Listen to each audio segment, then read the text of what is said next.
सेना के राष्ट्रीय अध्यक्ष की हत्या के खिलाफ महाराणा प्रताप चौराहा पर करणी सेना व राजपूत समाज ने धरना प्रदर्शन किया। हत्यारों के विरुद्ध सख्त कार्रवाई का एक ज्ञापन प्रशासन को सौंपा। राष्ट्रीय राजपूत करणी सेना के अध्यक्ष सुखदेव सिंह गोमामेड़ी की हत्या के बाद पूरे देश में जिस तरह का आक्रोश उभर रहा है, उसकी एक झलक मंदसौर शहर में भी देखी गई।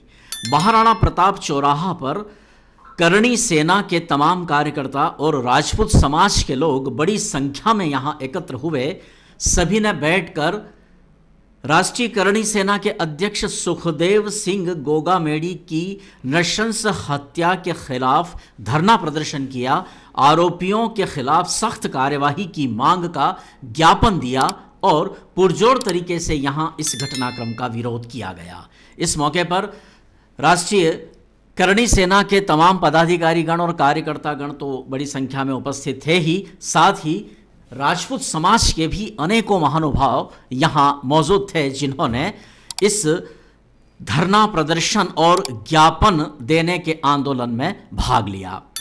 हमारी संवाददाता टीम रमेश चौहान और शंभुसेन राठौर ने ये तमाम दृश्य कवरेज किए हैं। उल्लेखनीय है कि राष्ट्रीय करणी सेना के अध्यक्ष की जयपुर में उन्हीं के निवास में हत्यारों ने घुसकर नृशंस हत्या कर दी थी, जिसके वीडियो भी सोशल मीडिया पर वायरल हुए हैं। पूरे राजस्थान में बंद का आह्वान किया गया है और करणी सेना द्वारा पूरे देश में धरना प्रदर्शन, विरोध और ज्ञापन दिए जा रहे हैं। यहाँ ज्ञापन जो प्रशासन को दिया गया, इसका वाचन पूर्व विधायक व राजपूत समाज की ओर से यशपाल सिंह सिसोदिया ने किया। धरना प्रदर्शन के दौरान करणी सेना के पदाधिकारी और राजपूत समाज की ओर से पूर्व विधायक यशपाल सिंह सिसोदिया से बात की गई। सुनते हैं।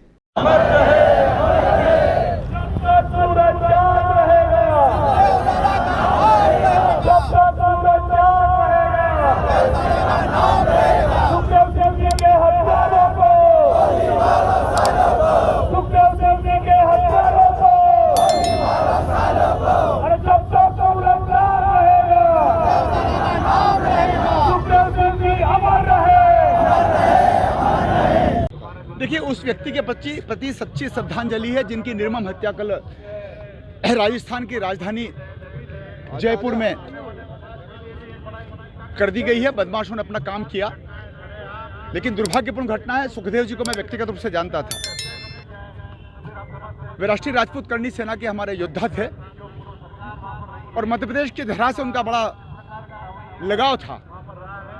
जब मध्य प्रदेश की राजधानी भोपाल में मां पद्मावती की आदमकद प्रतिमा का स्थापना करने का मामला हो, या क्षत्रिय समाज के जो विभिन्न सूत्री कार्यक्रम थे उनका लीडरशिप करने का काम हो, उनका अनंतिम अगर कोई बड़ा कार्यक्रम मध्य प्रदेश में हुआ था तो भोपाल में हुआ था, जब माननीय मुख्यमंत्री जी ने महाराणा प्रताप के लोक परिसर को लेकर के 100 करोड़ का बजट प्रावधानित किया था।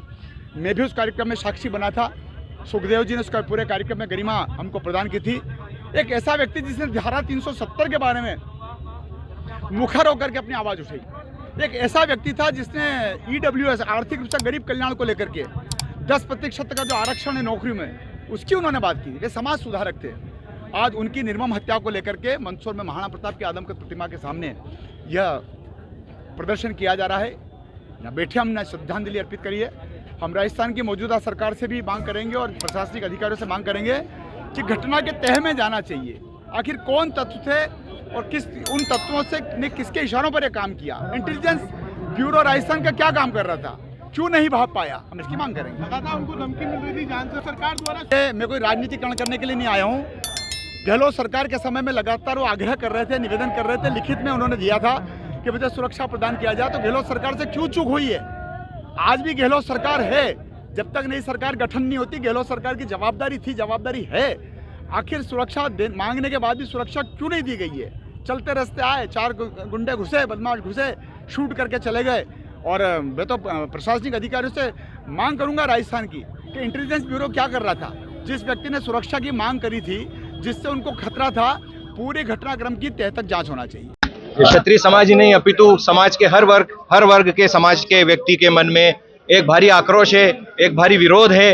ये जो निर्मम हत्या हुई है, ये शासन और प्रशासन की ढुलमुल नीति के नतीजे के रूप में हमको देखने को मिली है। पूर्व में भी आदरणीय सुखदेव दादा ने कई बार शासन प्रशासन से ये निवेदन किया था कि मुझे इस प्रकार की धमकियां मिल रही है और मुझे सुरक्षा की आवश्यकता है, परंतु उनकी बात को अनसुना कर दिया गया। इस विषय पे ध्यान नहीं दिया गया और इसी का आज ये परिणाम है कि उन निर्मम हत्यारों की इतनी हिम्मत हो गई कि वो आदरणीय सुखदेव दादा के श्यामनगर जयपुर स्थित मकान के अंदर घुसकर उनके ऊपर निर्मम रूप से ताबड़तोड़ गोलियां चला के फरार हो गए।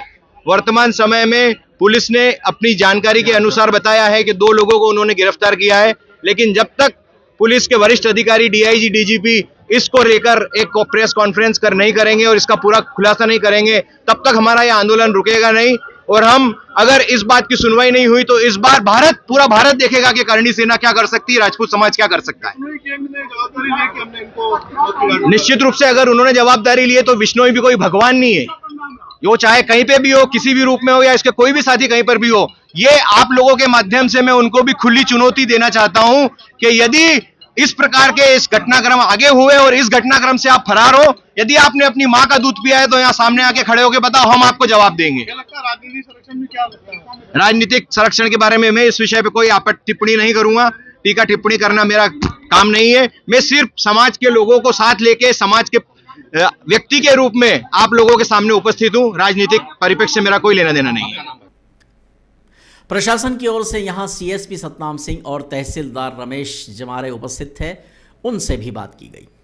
सेना के सुखदेव सिंह जी जो राष्ट्रीय अध्यक्ष थे, इनका जो कल मर्डर, उस संबंध में समूची सभी धर्म के और राजपूत समाज और इनके द्वारा राष्ट्रीय राजपूत करणी सेना के जो यहाँ पे विंग है मंदसौर में, वो और बाकी सभी सब समाज ने यहाँ पर एक श्रद्धांजलि दी उनको राणा प्रताप चौराहे पर